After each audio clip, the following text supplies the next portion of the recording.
ఎందుకంటే ఆయన చిత్తము లేకుండా దేవుని పిల్లలమైన మనము ఏమీ చేయలేము. అలాగే లూకాసు వార్తలు మనం చూస్తూ ఉంటే జకరియా ఎలిజబెతులు మనకు కనబడతారు.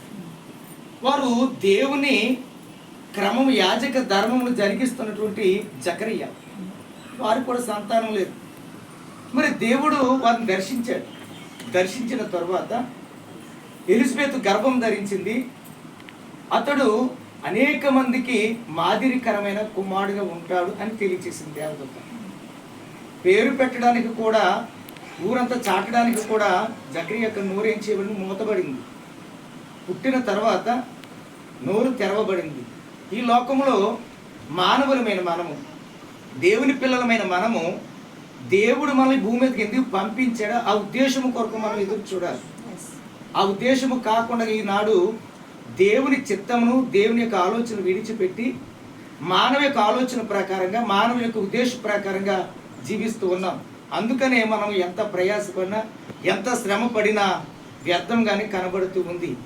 అక్కడ అంటూ ఉన్నాడు లూకాసు వార్త 1:42, స్త్రీలలో నీవు ఆశీర్వదించబడిన దానవు. సోలమితిని గురించి కూడా జనం సొలొమోను అంటూ ఉంటాడు, స్త్రీలలో నీవు అధిక సుందరి వగుదానా అంటూ ఉంటాడు. అంటే దేవుడిచ్చిన అందానికి మించిన అందం మనకి ఎవరికి రాదు. ఈ లోకంలో ఎన్నెన్నో కాస్మెటిక్స్ వాడుతూ ఉంటాం, ఎన్నెన్నో వాడుతూ ఉంటాం, ఇవన్నీ వ్యర్థమే. ఎందుకంటే ఆయన మనకి ఇచ్చిన రూపము, ఆయన మనకి ఇచ్చిన అందము తప్ప ఏమి రాసుకున్నా అది వ్యర్థమే. కాబట్టి స్త్రీలలో నీవు ఆశీర్వదించబడిన దానవు అంటూ అక్కడ అంటూ ఉంటాడు. నీ గర్భఫలము ఆశీర్వదించబడినది అని తెలియచేస్తూ ఉంటాడు. దేవుడిచ్చినటువంటి గర్భఫలాన్ని దేవుని సన్నిధిలోనే మనం పెంపార చేయాలి. అన్నకి బిడ్డలు లేనప్పుడు దేవుని సన్నిధిలో ఎంతో గోజాడింది, ఎంతో కన్నీరు కార్చుకుంది, మందిరంలో స్పృహ తప్పి పడిపోయింది. ప్రవక్త అనుకుంటున్నాడు, ఇదేంటి బాబు పొద్దుకే ఇలాంటి తాగుబోతులు వచ్చి పడిపోయిన మందిరంలో అనుకున్నాడు. కానీ ఆమె పెదవులను చూసి దేవుడు ప్రవక్తతో మాట్లాడిన తర్వాత ఆమె స్వరమును విన్నాడు.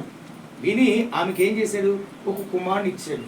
అందుకనే పరిశుద్ధ గ్రంథంలో, కీర్తన గ్రంథంలో అంటూ ఉంటాడు, మోషే అహరోనులు ఉండిరి, అందులో సమూయేలు ప్రార్థన పడి ఉన్నాడని అక్కడ చెప్పబడుతున్న మాట ఉంది. అంటే సమూయేలును గురించి దేవుడే గొప్ప సాక్ష్యమును, గొప్ప మాటను, నమ్మకము బయలుపరుస్తూ ఉన్నాడు.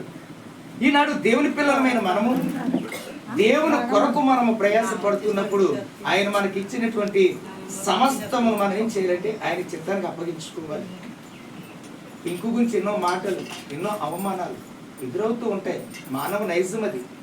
భూమి మీద పుట్టిన తరువాత పెరగడం ఒక విచిత్రం. అంటే పెరిగి వివాహం చేసుకున్న తర్వాత మరొక విచిత్రం, వివాహం చేసుకున్న తర్వాత పిల్లలు పుట్టేంత వరకు విచిత్రం, పిల్లలు పుట్టిన తర్వాత వారిని పెంచడం మరీ విచిత్రం. ఈరోజు బిడ్డలను సంపాదించుకుంటున్నాం, కానీ ఎలా పెంచుతూ ఉన్నాం? అన్న పెంచినట్టుగా పెంచగలుగుతున్నామా? సమూయేలులాగా ప్రార్థన పనులు పెంచగలుగుతున్నామా? పెంచితేనే దేవుడు ఆశీర్వదిస్తూ ఉంటాడు, దీవిస్తూ ఉంటాడు, ఉన్నత స్థితి అనుగ్రహిస్తూ ఉంటాడు. కాబట్టి పిల్లరా, మరి దేవుడు గర్భం తెరిచాడు, బిడ్డలను ఇవ్వబోతూ ఉన్నాడు. బిడ్డలను దేవుని సమక్షంలో, దేవుని పక్షములో మనం పెంపార చేసినప్పుడు తల్లిదండ్రులకు, అటు దేవునికి కీర్తి ప్రతిష్టలు తెంచేటువంటి బిడ్డలుగా దేవుడే వారిని తయారు చేసుకుంటూ ఉంటాడు. అన్న అప్పగించేసి దేవుని సన్నిధిలో తీసుకొచ్చి, నా బిడ్డ ఏం జరుగుతున్నాడు, ఏం పెంచుతున్నాడు, ఏమవుతున్నాడు అని ఎప్పుడు ఆలోచించుకోలేదు. తీసుకొచ్చింది, అయ్యో ఇది నాకు ఇచ్చిన బిడ్డ నీకు అప్పగిస్తున్నానంది, అంతే.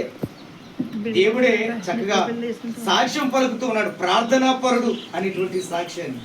మన బిడ్డలను కూడా అలాగ పెంపారు చేసుకుంటూ దేవుని సన్నిధిలో పెంచుకుంటూ దేవుని కొరకు ప్రయాసపడి ధన్యత భాగ్యమును దేవుని మన ఎల్లరికీ అనుగ్రహించును గాక. ఆమేన్.